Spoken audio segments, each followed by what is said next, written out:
Welcome to the John and Heidi Show podcast. John and Heidi. Here's John and Heidi. Thank you for listening to the John and Heidi Show on a Wednesday. Hey, baby, how you doing? Hey, I'm good. How are you? Fantastic. Coming up later in the program, going to be visiting with a special guest. We're going to be talking to Robert Wagner. No, not that Robert Wagner. Because that's what I thought at first, too. There's an actor, Robert Wagner, right? I don't know, I suppose. I'm sure there is. Anyway, this is a different Robert Wagner. Going to be visiting with a guy about GMOs, and we're going to be talking about GMO answers. So if you've ever wondered about genetically modified organisms, today's your lucky day. Also, take a listen to this. An old Japanese superstition states that if you lay down after a meal, you will become a cow. Well, look at me. It's true. I was just going to say, that's worked very well for both of us. Now from cows to hippos. Hazina the hippo is a happy, happy hippo. She got a new buddy, Habeen the hippo. So Hazina the hippo and Habeen the hippo have been living alone in the Greater Vancouver Zoo in British Columbia after her companion died 2 years ago. I guess the first one was all alone.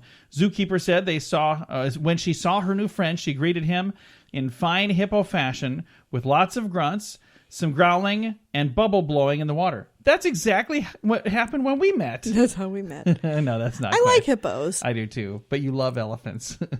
I love She elephants. likes hippos, but she loves elephants. All right, got some special stuff going on today. We'll tell you all about that in a bit. John and Heidi. Today is a special day, Heidi. Do you know what today is? What is today, John? Thought you'd never ask. It's Wednesday, December the 21st. It's Anna and Samantha Day. Celebrate Short Fiction Day. Crossword Puzzle Day. Ooh, Crossword Puzzle Day. You like crossword puzzles. Forefathers Day. Humbug Day. International Dalek Remembrance Day. National Flashlight Day. It's the shortest day of the year as well. Did you know that? So that's why we're National Flashlight Day, because, you know, there's more dark today than any other day. Okay. National Homeless Persons Remembrance Day. Phileas Fogg Win a Wager Day. Short Girl Appreciation Day, also because it's the shortest day of the year, it says. World Peace Day, Winter Solstice, because it's the shortest day of the year. Winter solstice begins today. It is also Yalda Day today. What is and Yalda? Yule Day. I don't know. It's Yalda Day and Yule Day. I don't know. Yule, figure it out. Shouldn't every day be World Peace Day? You would hope so, yeah. And, you know, shouldn't every day also be, you know, Crossword Puzzle Day? And remember the Homeless Day? Exactly. And Yalda? No, maybe not that. Yalda Day? Don't know what that is. I have to Google. Thanks for listening to the John and Heidi Show. John and Heidi. This is my favorite time of year. The lights, the fun parties, and the family get-togethers. Many of us have boxes of home videos capturing these memories. But sadly, these memories are fading away because the videotape was not the best format. My friend CJ has a business called Tape It Up Reproductions. They transfer your precious memories to a digital format with the option to enhance the audio and the video to make them look and sound better than ever. His website is tapingitup.com, or you can call or text 412-766-1679. John and Heidi. You know it's true because you heard it on the radio. A boy in England ran a foot race and won. Okay, that probably wouldn't make news, would it? Probably not. But he broke his leg in the middle of the race and kept running. That's why it's news. Nottingham, England. Don't we know somebody in Nottingham? No. Oh, I thought we did. No. Never mind. I guess not. Nottingham, England, a schoolboy helped his team win a national orienteering race. What is that? I have Anyway, no idea. Despite having to run for 50 minutes with a broken leg. 50 minutes. 15-year-old Must Peter. not been broken that bad. 15-year-old I'm not Peter. impressed. I am. 15-year-old Peter Linus was. I'm just impressed that somebody was running. He was taking part in the race when he slipped and broke his fibia. Ooh. The accident happened just a minute into the race, but he carried on to run another 3.7 miles and finished 12th in the event. After the race, some medical attention was needed. Peter told a reporter, "My foot was in a funny position, so I just moved it back to where I thought it should be, and then carried on." So he pulled his leg together. And That's was like, disgusting. Can you imagine running on a broken fibia? Well, it's not like it was his femur. No, but you know which one the fibia is? That's one down here. There's a fibia and the tibia. And then there's the ribia. Well, that's up here. That's just a rib, I guess. Never mind. I was not paying attention during that portion of class. What would that be? What science? Is that what it was? I really should have done my homework. Mr. Anderson, you were right after all. I would need that in the future. Anyway, this kid, he broke his leg. He broke his fibia, and I'm not Fibian. He broke his fibia and kept on running. And you know it's true because you heard it on the radio. John and Heidi. The John and Heidi Show is brought to you in part by the Keystone Treatment Center. This is your brain, and this is your brain on drugs. We share silly stories here on the program, but addiction is no joke. If you or someone you know suffers with an addiction to drugs or alcohol, make today the day you seek help. Call toll-free 844-204-1055. That's a toll-free number. Again, 844-204-1055. And this is your brain on drugs. Good penmanship lands a man in jail. Well, kind of, sort of. Jerry Arnold of Thunder Bay, Ontario. First of all, don't you just got to say Thunder Bay? Doesn't that just sound like a cool place to be? Sure. Thunder Bay. He had to plead guilty to forging a prescription because it was a large number of pills. But the reason that they knew that it wasn't real is because it was too legible to be a doctor's handwriting. Yeah. The judge sentenced him to 30 days in jail and joked that he could spend some time practicing his scribbles in there. Okay. So he was trying to steal some prescription drugs. Or not steal them, he was going to pay for them, but, faked a note from his doctor. What do you call that thing? Forged. A prescription. A prescription. Yeah, he forged a prescription. So 30 days in jail for doing that. So there you go. That's what happens when your brain is on drugs. Your moment of duh is on the way. John and Heidi. Now your moment of duh. In Sweden, a man fell asleep at a party and almost didn't wake up because of his friends. They thought that it would be fun. His, quote, fun-loving friends, it says, squeezed an entire tube of quick-drying glue all over his face. Yeah, the man's mouth and eyelids were glued shut, and only one nostril had been left free. Oh, my gosh. He was taken to a hospital where staff had to snip open his eyes and clean out his airway. Later, he reported the attack to police and is said to be in a lot of pain. I wonder if his friends will be arrested for that. Would that be assault? I would sure hope so. Oh, my gosh. That's that not would a friend. Be horrible. You don't do that. That's not a friend. If you think that's funny, no, it's not even remotely funny. That would be terrible to wake up. I couldn't even imagine. And your how face glued scared shut? you would be. I know. Because you couldn't open your eyes. You wouldn't know what happened. You couldn't say anything. You couldn't say anything to him. You couldn't ask him what happened. I wonder how he got to the Oh, hospital. my gosh. That's awful. It is. Don't do that. That's your moment of duh. Your scoop of the day is on the way. The Scoop of the Day is brought to you by Wells Blue Bunny. If you want delicious ice cream, be sure to look for the Blue Bunny. Sure to have your favorite flavors. Learn more at bluebunny.com. Now your scoop of the day. You've probably not met anyone with these names, but they are the hottest names of 2016. Are you ready for this, Heidi? Sure. I've not met any of these. Not a single one. These are supposed to be the hottest names, and they say that they're going to be changing fast. So next year it'll be all different names. 16 names on the list, with the most popular being these very wild and unusual, like Koa, K-O-A. Have you met a Koa? No. How about a Wells? Anybody? I've met people with the last name Wells, but that's the first name. How about Saskia? No. How about Theodosia? Theodosa? No. I don't know. How about Neo? No. None of those. Those are the top 5 most popular names. How could they be the most popular? Hottest. Okay, it doesn't necessarily say most popular. It said the hottest names of 2016. So I'm not exactly sure how those are. I don't know.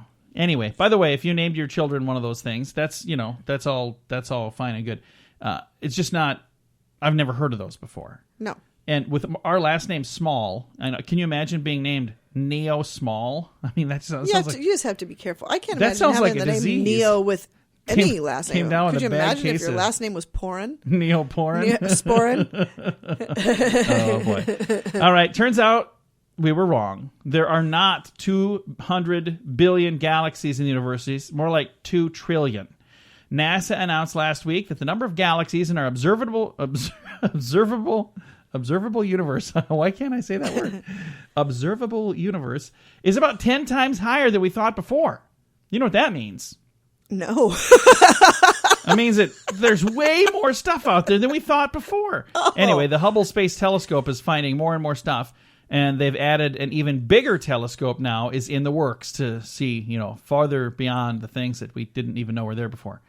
The pet rock. When you were a kid, did you have a pet rock? No, I always didn't wanted either. one. Did you really? I did. I wanted one too, but my parents said no because you'll never feed They and got me water a it. puppy instead. You won't take it out for walks. You can just leave them lay in your room. No, for kids who don't know what a pet rock is, back in the day, was some pretty dude cool. made millions of dollars selling people rocks. Well, guess what? They're up to it again. And this one is a company named Made Solid. They're selling rocks through the Nordstrom's department store. Guess how much this pet rock is going to set you back? How much? Well, it comes with a leather pocket created specifically for your rock. Oh, I'm sure it has. And it's only $85. Yeah. Are you kidding? I'm not kidding. But we need to get in on this. You can buy a John and Heidi Show official pet rock from us for just $50. Send your money and I'll mail you a rock. And call now, and we'll double that amazing offer. We'll send you 2 rocks. I know nobody's going to do it. I don't even need to have a disclaimer. But if you do it, I guess that's just ridiculous. All right. Hey, a New York PR firm, LA Force, has canceled their annual holiday party because Trump won the election. Oh, that's The note sent out to nice. employees said, "We envisioned an extra cheerful celebration of Hillary Clinton's presidency, but since she didn't win, they're canceling the party." That is ridiculous. I have many comments I'd like I to know. make for this, We're but I gonna will just move forward. refrain. I'll let you comment on this one instead. San Francisco International Airport has added a new staff member. It's Lilu, a comfort pig. Yeah, a real-life pig that passengers can turn to when they get stressed or miss a flight or have an extended layover. A comfort pig at the San Francisco International Airport. Okay. I'd rather have a comfort monkey. Why not a comfort dog or a comfort cat? A monkey would nothing be against way the more pig. fun. A monkey would take so much pressure off of somebody. Yeah, when but they're... because here's the Why would thing you with wanna the go pig. see a pig? There's a whole group of people like Muslims. What are you going to get for them? Because they can't cuddle with a pig. So now what? Now you have to have a comfort monkey. You They couldn't should have a a comfort monkey cow because the anyway. Hindus couldn't do the comfort cow. So nobody's got anything. offended by the monkey. Exactly. Comfort monkey it is. I think we're going to start a picket line in San Francisco. First, we'd have to fly there. All right. Thanks for listening to the John and Heidi Show. John and Heidi. Radio advertising works. When it's done right, it works even better. There are many things you can do to get a better response, and shouting sale really isn't the best thing, believe it or not. Did you know that when you put words to music, they're 9 times more memorable? If you're trying to get people to remember your company, consider a jingle. We work with one of the very best jingle companies in the business, and we'd love to use music to help you grow your company. Learn more and hear examples at RadioReallyWorks.com. That's RadioReallyWorks.com. John and Heidi. Thank you for listening to the John and Heidi Show. Today we've got a special guest joining us. When I first got this email, I thought it said Robert Wagner. I was like, oh, that's cool. And then I got to reading it. It's Robert Wager, but that's still cool because today we're going to be talking with Robert Wager and we're going to be learning about GMOs. We've all heard about them, might have maybe even heard something in the news or maybe even seen something online. If you've got questions, Robert's got answers. There's a website set up, and we're going to be talking about this. It's called gmo-answers.com. Let's first talk about who Robert is. He's been a faculty member of the biology department of Vancouver Island University, and it's in British Columbia in Canada, for 18 years. So he's been doing this for a long time. He's trained in biochemistry and molecular biology, involved in GMO research for many, many, many years. And we've got him on the phone right now. Let's say hello to Robert Wager. How are you, sir? I'm fine, thank you. We appreciate you taking the time to visit with us. And I know there are probably a lot of questions, which that's an awesome thing for you guys to have, gmo-answers.com, because there are a lot of questions about this. So let's start in the beginning. First of all, what are GMOs and why do we need these? GMOs refers to animals and plants, or food basically, that has been had its DNA changed using recombinant DNA technology. So this is something where it's kind of a hybrid. Is that what you would refer to that as? Well, usually it involves moving a select number of genes between species, but the new technologies are even changing that definition. Wow. So are GMOs as safe to eat when it comes to food as non-GMOs? Absolutely. We've got 30-plus years of research that clearly demonstrate that GMOs are as safe, and in some cases safer than food from other breeding methods. Very nice. Now, there was a survey recently conducted to discover some of the most common questions about GMOs from consumers. What are some of the most frequently asked questions that people have about GMOs? Generally, the biggest one is, are they safe to eat? And we've just covered that. Other ones include do they have a negative impact on the environment? And do they cause cancer? These are some of the most common questions that people ask when they look into or become interested in GMOs in general. So let's answer the ones that we didn't answer there. Are they safe? We talked about yes, but there was another one you were saying that is it okay for the environment? The answer to that is that yes as well. Yes. Again, you must understand that all agriculture has some impact on the environment. There is no free lunch. And GMOs, as they are used today, have demonstrated significant environmental benefits compared to other types of agriculture. Very nice. Now, there was another question about cancer, and what is the answer to that one? Again, unequivocally, no, they do not cause cancer. That's good. Unfortunately, there have been some publications in pay-per-view journals that have claimed otherwise, but the research, again, over 30-plus years has clearly demonstrated that there is no risk of cancer that is associated with GMOs. So let's talk about the common misconceptions, because there are people out there that, I've seen like picket lines where they have no GMO. Now, what are these people picketing? I don't understand what the problem is. What are the misconceptions that maybe they just don't understand? Well, unfortunately, the Internet is a double-edged sword. You have tremendous access to information, but very little vetting of a lot of that information. So people have genuine fears about this technology, but those fears are based on false information that they have read on the Internet. So just because it's on the Internet doesn't mean it's true?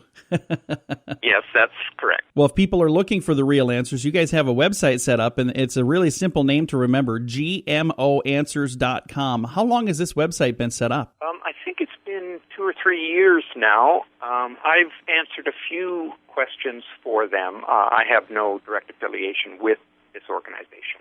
Well, I appreciate you taking some time to answer some questions that we had on GMOs today. We appreciate that a bunch. And if people would like to know more, again, the website, gmo-answers.com. Again, Robert, thank you so much for taking time to chat with us today. You're welcome. My pleasure. Again, our guest today has been Robert Wager, and he is with the Biology Department of Vancouver Island University in British Columbia, Canada. Again, if you've got questions about GMOs, they've got answers on the website, gmo-answers.com. Thank you for listening to The John and Heidi Show. John and Heidi.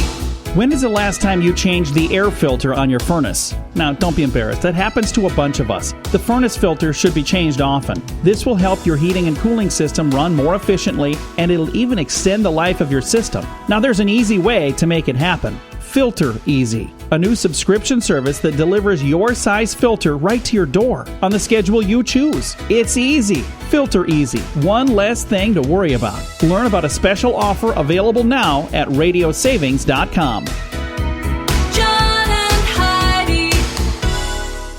Fun fact for you, Heidi. What's that, John? The vast majority of computer viruses are created and sent out by teenagers. Did you know that? No. The profile of the average computer virus writer is age 14 to 24, talented, bright, and driven by a rebellious adolescent need to call attention to himself. You notice it said himself, not herself. But does anybody really know who said? I mean, who cares? Yeah, they get caught. It's not like I ever hear the names of the person who created any individual virus. No, because they get caught and then they get hired by the government. Quite often. I'm not even kidding. They actually do. I remember watching a program on TV about all these kids that were virus people, and then now I work for the CIA. You're like, wow, that's kind of scary. Fun fact for you, Heidi. What's that, John? The first Band-Aid brand bandage was 3 inches wide and 18 inches long. That was not for a gigantic cut. It was because you were supposed to cut that into strips as needed. Oh. Yeah, so it was 3 inches wide on a roll, and you'd pull it out and you'd cut it into strips, and you'd make your own They should do that bandages. again. That's kind of a cool idea, really. And our final fun fact for you, Heidi. What's that, John? Tim Conway once had his own TV show, but it was canceled the same day the first episode aired. You know what it was called? What? Turn On with Tim Conway. I love Tim Conway. I do too, but apparently his show was not good. Absolutely love him. He and I are friends on Facebook, and I've sent him things, and he's never replied. So. If you're listening, Tim, how you doing, man? Thanks for listening to the John and Heidi Show. John and Heidi. This is Richard Lustig, the world's first and only 7-time lottery game grand prize winner. Since I endorsed Lottolicious, I have won something every single draw. They do all the work. You don't have to worry about running to the store to buy your tickets. They take care of all that. So if you're looking for the best way to play the lottery, to give yourself the best chance of winning, go to radiolottopool.com and join today. Again, that website is radiolottopool.com. John and Heidi. Thanks for listening to the John and Heidi Show on a Wednesday. What is the number one cause of holiday stress, Heidi? Money? Okay, well, how about lack of money? Well, There you go. That's better. that's what I meant. That's the word from the 5th annual Holiday Stress Survey conducted by Franklin Covey Products. They revealed surprising insight on the factors that increase stress during the holidays. Despite the current economic climate, 61% of respondents believe they spend too much money during the holidays. Last year, when they asked the most stressful thing about holiday gift giving, they said selecting just the right gift. This year, when they asked the exact same question, their concern was the number of people on their list is more than they can afford to buy for. Yeah. So they're saying, well, it's not that I care what I get them. I just got too many people to get stuff for. Yeah. When compared to last year, what changes would you make this year to your holiday spending? 53% intend to spend less on gifts that they buy. Comparing prices and shopping for sales and clipping coupons ranked high as well at 51 and 44% respectively. More than half of the respondents of the survey said taking time at least once a week to plan a to-do list is perceived as the most helpful tool for dealing with stress, and meditation and exercise come in second and third. So, how do you deal with holiday stress, Heidi? I don't really get much holiday stress. I love the holidays. So much holiday stress. Oh, yeah. Oh, I deal with it by eating cookies. I absolutely love the holidays. I really don't. The holidays don't stress me out. I eat cookies and drink eggnog. That's my holiday stress. And I'm looking more like Santa every year. You are looking more like Santa. The other day I had my Santa shirt on. And I wore that to church on Sunday. And I wore a Santa hat just because I thought I'd be silly. And there was a little kid that thought I was Santa. But his mother, when I was leaving, she said, well, I love your shirt. And the good news is my son behaved really well. You should wear that every Sunday. I was like, yeah, my wife hates his shirts. What, you don't think it's sexy being married to Santa? Not even a little. You don't want to be Mrs. I've Claus? never once in my life looked at Santa Claus while growing up saying, man, that Hubba, guy. hubba. He's a hunk of burning love.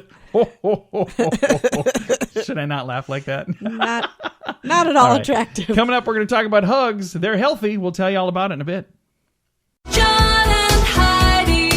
This is my favorite time of year. The lights, the fun parties, and the family get-togethers. Many of us have boxes of home videos capturing these memories. But sadly, these memories are fading away because the videotape was not the best format. My friend CJ has a business called Tape It Up Reproductions. They transfer your precious memories to a digital format with the option to enhance the audio and the video to make them look and sound better than ever. His website is tapingitup.com, or you can call or text 412-766-1679. John and Heidi. Heidi, your family should never die because you are a huggy family. Yes, we are. Well, hugs are healthy. Here are 6 hugs a day ideas to get more hugs from your kids. This is from iMom. Bear hug. Hug your kids till it hurts. What? Maybe not that hard. It says hug them till it hurts. So it's saying give them big old bear hugs. Next, surprise hugs. Don't let them see it coming. That's what I have to do for our daughter. She's 15. If I don't sneak up and give her a hug, I don't get a hug. Yeah. So she's got to be busy doing something else. I love it like when she's texting a friend and I just sneak up and give her a hug. That always ends really well, by the way. Another one's called a hurricane hug. That's a hug and a spin. So you hug them and you spin in circles. Have you ever done that? No. Not a good thing to do if they're, eating or drinking at the time. Make it better hug. A gentle hug when they're hurting. Oh, those are the best hugs. Yeah. If they're sad about something. I like those. Giving those hugs. A family hug. All-together hug. We've done those. We've done those. Did those just recently. And then pickle in the middle. The perfect hug for reluctant teens who try to get away. What? Pickle in the middle. What does that mean? I don't know, but It doesn't sound like it should be with your own family sounds members. illegal. Yeah. Thanks, iMom. Coming up, we're going to talk about Christmas trees and real live Christmas trees on the way. John and Heidi. We've had our Christmas tree up now for over a month. We just finally got the Christmas lights working correctly. It was really irritating me, but was- it looks beautiful It does. now. It looks great. But the biggest downside to having a real Christmas tree could be the pine needles. Yes. Well, soon that may no longer be a problem. Did you vacuum pine needles off the carpet last year as you took down the tree? Dreading doing that again? Well, it says you might have to. Washington State University plant pathologists are now working on Christmas trees that will not dry up and shed their needles after sitting in your room for 4 or 5 weeks. Researchers found that some clones of the Nordman fir have better water retention after harvest than the original fir. The seeds from these superior trees in Denmark were harvested and imported for Pacific Northwest growers. They will continue to make a difference in the crop of real Christmas trees in the coming years. So they're saying eventually you could get a tree where the needles wouldn't fall off. I've had a real tree only one time, and I really did not enjoy it. I just saw a PSA that was floating around the internet, and it took 20 seconds for a tree to burst into flame. It was engulfed in flame. Yeah. So we have a fake tree that looks real, and it's perfect for me. I don't need a real one. And I know there's people out there that I've got friends that a real tree every year, and that's awesome because there are people who make a living doing that. And if you sell Christmas trees for a living, I love those. Make sure you tell people how to take care of them so they don't catch on fire, because that's kind of scary. But these guys are saying that there may be some new hybrid trees coming your way soon. You got to throw them away, and I don't know. It just seems like a lot of work. We're going to continue the chat of Christmas trees in just a bit. Thanks for listening to the John and Heidi Show. John and Heidi. This time of year, we celebrate with family and friends. And sometimes that involves drinking. If you're going to be celebrating, please have a designated driver. I lost my cousins to a drunk driver. They were only 8 and 12 years old. Their lives were cut short because the driver was drunk and made a terrible choice. Make good choices. Have a designated driver. If you or a loved one has a problem with drugs or alcohol, now may be a great time for the gift of sobriety. You can call Keystone Treatment Center at 844-204-1055. That's toll-free, 844-204-1055. John and Heidi. A little bit ago, we were talking about Christmas trees, and sometimes it's just fun for me to think about some of the traditions that we have. Think about how weird this is. We celebrate a holiday by going out and cutting a tree down and dragging it into our home for a month or so, and then throwing it away. Why would we do that? Do you ever wonder about that? I don't know. Does it, anybody out there listening wonder why do we do that? Emmett Otter did a Christmas branch. That's right. Because they didn't cut the tree down. It'll still be there in 50 years. I think it was 100 years.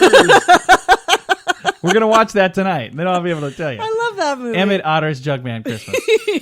Back to this, though. Everybody has, these traditional Christmas trees. And if you've never really thought about it, it's just there all the time. We don't think about it much. But if we got traditional ornaments, what would a truly traditional, as in like a historical Christmas tree look like?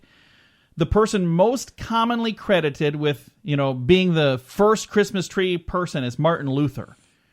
He supposedly cut down a tree and decorated it with candles to recreate something that he saw when he was walking home. He saw the Christmas tree. He saw a tree with the stars shining through the branches. Oh. So he came home, cut a tree down, decorated with candles to recreate the stars in the night sky. 2 more ornaments can be traced to the Middle Ages, Medieval plays often feature paradise trees decorated with apples and unconsecrated communion wafers representing the antidote to the forbidden fruit. So I've got a link to the entire story here if you want to read all about it. But think about what the original Christmas tree would look like. It would be a tree with candles, with apples, and communion wafers. So that's what would be sitting in the corner. Very flammable. I mean, there's a guy that just caught his house on fire. Remember, we just read about that. Because they wanted to see what their tree would look like with real candles, and they burnt their house down. Yeah, not a good idea. So don't try that at home, but you can see what it looks like on our Facebook page, facebook.com/John and Heidi Show. John and Heidi. This portion of the John and Heidi Show is brought to you by the John and Heidi Show. That sounds kind of funny, but it's true. Go to your local radio station and ask them to start carrying the John and Heidi Show. Here's the best part. They can carry the show for free. They play a couple commercials, but it doesn't cost them anything every month. So if you know a radio station that could use a little bit of help, send them our way. Send them to johnandheidishow.com. Again, johnandheidishow.com. We would love to do a radio program in your community. Then you could listen to the podcast and listen to us on the radio. John and Heidi. We always try to wrap things up around here with some good news. And good news comes in so many shapes and sizes and flavors. And this, I think, is just an awesome story right here, Heidi. First of all, let's talk about who this is. Rich Nowowski. He's a guy who every single day sits on his porch in Heartland, Wisconsin, and he cheers on the construction crew that's building an apartment complex across the street. According to ABC, Rich suffered a stroke in 2012, left him unable to speak, but his passion for work still shines through as he cheers on the construction workers across the street. He used to do that. Oh. And now he's not able to do that, but he's there cheering for them. Well, the members of the crew found a perfect way to say thank you to Rich. Recently, 30 members from the construction crew that work across the street pooled their money to surprise him with 2 tickets to see his favorite team, the Green Bay Packers. Aww. And also $400 in cash and some Packers gear. Holy cow. Yeah, so they said, hey, we want to do something really nice. Because, you know, if you're over there working hard and you got a guy watching you that's, clapping and, giving you the thumbs up and letting you know that, hey, you guys are doing something awesome. And just think about what that would do. You'd be going, you know what? I'm not really going to complain now about the little things so much because that dude, he would be thrilled to be over here swinging a hammer right now. Yeah. So all of these guys, 30 members of the crew. That's very cool. They all chipped in a little bit. Story. And if you'd like to see the story, I've got a link to this from ABC News at facebook.com/John and Heidi Show. We are sneaking right up on Christmas, and I'm going to be preparing a lot of fun Christmas stories between now and the end of the week here. So if you've got a great Christmas story, especially if it's a good news Christmas story, because it'd be like a double whammy, be sure to send them to us here, facebook.com/John and Heidi Show. Time to say goodbye, Heidi. Goodbye, Heidi. Goodbye, everybody. Have a great day. Thanks again for listening to the John and Heidi Show on a Wednesday.